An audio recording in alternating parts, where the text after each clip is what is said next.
Scene start होता है तो हमें अफ़गानिस्तान बॉर्डर दिखाया जाता है। वहाँ यूएस आर्मी एक वेपन बनाने वाले आदमी जिसका नाम टोनी है उससे मिल रही होती है। हम देखते हैं कि टोनी आर्मी को अपने बनाए वेपन्स दिखाता है एंड कहता है कि ये वेपन्स एक बार में पूरी कंट्री तक को डिस्ट्रॉय कर सकते हैं। एंड वो आर्मी से एक डील भी करता है। जब वो लोग वहाँ से वापस आ रहे होते हैं तो टोनी की कार पर कोई गोलियाँ चलाने लगता है। तब आर्मी के सोल्जर्स उसकी प्रोटेक्शन करने की कोशिश करते हैं बट सब मारे जाते हैं। तब टोनी कार से बचकर बाहर आता है और जब वो छुपा होता है तब उसे अपने बगल में अपनी ही बनाई हुई कंपनी का एक बॉम्ब दिखता है। उसके ब्लास्ट होने से वो इंजर्ड हो जाता है और बेहोश हो जाता है। अब एक दिन पहले का सीन दिखाया जाता है जब टोनी को उसके एडवांस्ड वेपन के लिए अवार्ड मिलता है बट टोनी उस टाइम वहाँ अवेलेबल नहीं होता। तब वो अवार्ड उसकी कंपनी के पार्टनर जो उसके फादर के फ्रेंड भी होते हैं वो रिसीव कर लेते हैं। अब टोनी को दिखाया जाता है उससे एक रिपोर्टर क्वेश्चन कर रही होती है उसके वेपन से रिलेटेड। तब तो टोनी उसे समझाता है कि ये वेपन्स हमारी कंट्री के सिक्योरिटी के लिए हैं एंड अगर हम इन्हें नहीं बनाएंगे तो अदर कंट्रीज़ हमें मार देंगी। अगली सीन में टोनी की सेक्रेटरी उसे बताती है कि उसकी अफ़गानिस्तान की फ़्लाइट है। देन टोनी वहाँ से निकल जाता है। अब प्रेजेंट का टाइम दिखाया जाता है। जब टोनी को होश आता है तो वो खुद को बैटरी से अटैच्ड पाता है। तब उसे कुछ समझ नहीं आ रहा होता। तब वो अपने पास में एक आदमी को देखता है।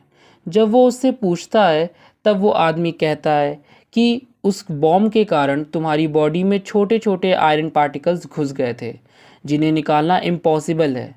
तो मैंने इलेक्ट्रोमैग्नेट की हेल्प से उन्हें तुम्हारे हार्ट तक पहुंचने से रोक दिया है।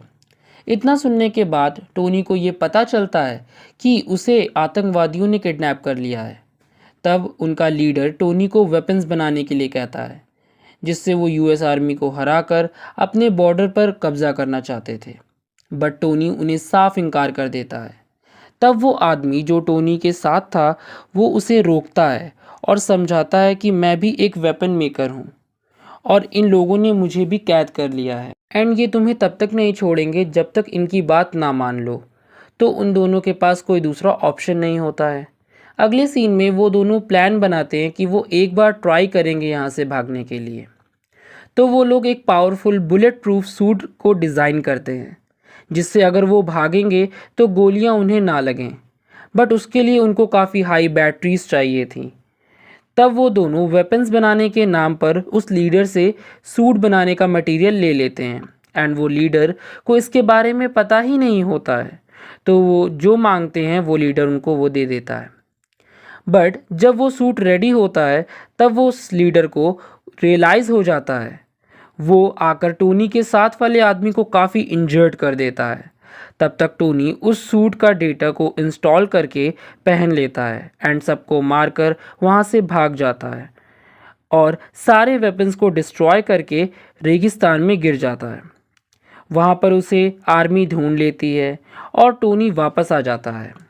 अब अगले सीन में टोनी एक प्रेस कॉन्फ्रेंस में कहता है कि मुझे अफ़गानिस्तान के लोगों ने किडनैप किया था एंड मेरे वेपन्स के कारण वो मुझे किडनैप कर रहे थे एंड वो मेरे वेपन्स की हेल्प से वॉर कराना चाहते थे। तो मैं अपनी कंपनी बंद कर रहा हूँ।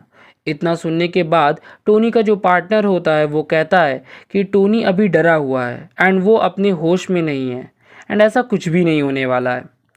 अब अकेले में टोनी से उसका पार्टनर कहता है कि उसे हुआ क्या है एंड वो कैसे बचा वहाँ से।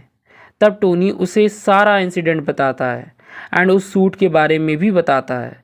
तब वो अपनी चेस्ट का वो मशीन भी दिखाता है जिससे आयरन पार्टिकल्स उसके हार्ट तक नहीं पहुंचते एंड उसको पावर देता है। तब वो आदमी टोनी को इस पर और रिसर्च के लिए बोलता है जिससे उनकी कंपनी को ज़्यादा प्रॉफिट हो बट टोनी रेडी नहीं होता है।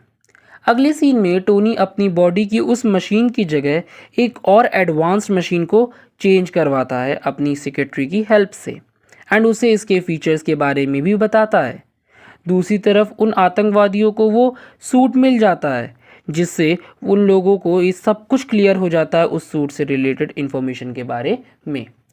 सीन चेंज होता है एंड हम देखते हैं कि टोनी अब एक और एडवांस सूट तैयार करता है जिससे वो उड़ भी पाता है। अब जब वो उसको टेस्ट करता है एंड उड़ते हुए काफ़ी ऊपर पहुंच जाता है, तो कोल्ड से उस सूट में पूरी तरह से आइस जम जाती है एंड वो गिरने लगता है। बट नीचे आते ही आते वो आइस मेल्ट होती है और वो सूट फिर से एक्टिवेट हो जाता है। अब घर आकर के टोनी उस सूट की इस प्रॉब्लम को भी फिक्स कर लेता है, जिससे वो सूट अब ऊंचाई पर भी आइस में नहीं जमता एंड वो उसे पुरानी वो बॉडी मशीन को देखता है जो उसकी सेक्रेटरी वहाँ पर रख कर चली गई थी और उस पर कुछ लिखा होता है, जिसे देख करके टोनी मुस्कुराने लगता है। अब अगले सीन में टोनी एक पार्टी में होता है जहाँ वो रिपोर्टर आती है जो उसके वेपन्स के बारे में पूछ रही थी।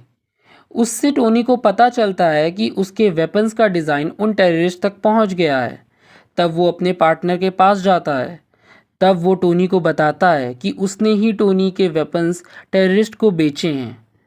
अब टोनी परेशान होकर घर आता है एंड अपने सूट को काफ़ी पावरफुल और एडवांस बना लेता है। तब वो उस एडवांस सूट को पहनकर उन टेररिस्ट के अड्डे पर जाता है एंड उन्हें मारकर वो जगह अपने सूट की हेल्प से डिस्ट्रॉय कर देता है। यूएस आर्मी को भी पता चलता है, बट वो आयरन मैन को नहीं देख पाते। तब टोनी अपने फ्रेंड को जो आर्मी में होता है उसे कॉल लगाता है और मामले को रफा दफा करने को कहता है। तब वो टोनी का फ्रेंड आयरन मैन का नाम नहीं आने देता सामने। ये बात जब टोनी के पार्टनर को पता चलती है, तब वो उन टेररिस्ट के पास जाता है। तब वो टेररिस्ट उसे आयरन मैन के बारे में बताते हैं एंड उन्हें उसका पुराना सूट भी दिखाते हैं। तब टोनी का वो पार्टनर सूट के डिज़ाइन के लिए उस लीडर को डराकर वो सूट ले लेता है। जब टोनी को पता चलता है तो वो अपनी सेक्रेटरी से इन्फॉर्मेशन लाने को कहता है। तो वो सेक्रेटरी टोनी के पार्टनर के केबिन में जा कर के सारा डेटा चुरा लेती है। बट ये बात उसके पार्टनर को पता चल जाती है। वो अपने साइंटिस्ट के पास जाता है। वो लोग वही मशीन बना रहे होते हैं जो टोनी की बॉडी में लगी होती है, बट उसको बनने में अभी थोड़ा सा टाइम था। तो वो लोग कहते हैं कि अभी थोड़ा टाइम लगेगा।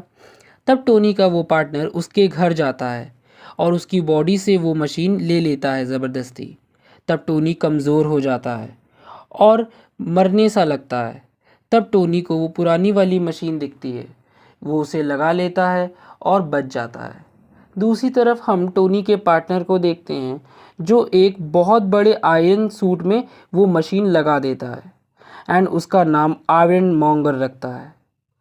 अब वो आयरन मॉन्गर एक्टिवेट हो जाता है एंड वो सेक्रेटरी को मारने ही वाला होता है कि टोनी आयरन मैन बनकर वहाँ आ जाता है। अब आयरन मैन और आयरन मॉन्गर के बीच काफ़ी इंटेंस फाइट दिखाई जाती है एंड वो लोग लड़ते लड़ते उसी लैब पर गिरते हैं जहाँ टोनी का पार्टनर जो आयरन मॉन्गर होता है उसके साइंटिस्ट उस मशीन को बना रहे थे। तब टोनी अपनी सेक्रेटरी से कहता है कि उस मशीन को एक्टिवेट कर दो। तब वो उस मशीन को एक्टिवेट कर देती है। तब आयरन मैन वहाँ से निकल जाता है एंड वो उस मशीन की सारी रेज आयरन मॉन्गर से टकराती हैं और वो मारा जाता है। अब लास्ट सीन में टोनी मना करने के बाद भी प्रेस कॉन्फ्रेंस में बोल ही देता है कि I am an iron man. यहीं पर मूवी एंड हो जाती है। Thanks for watching.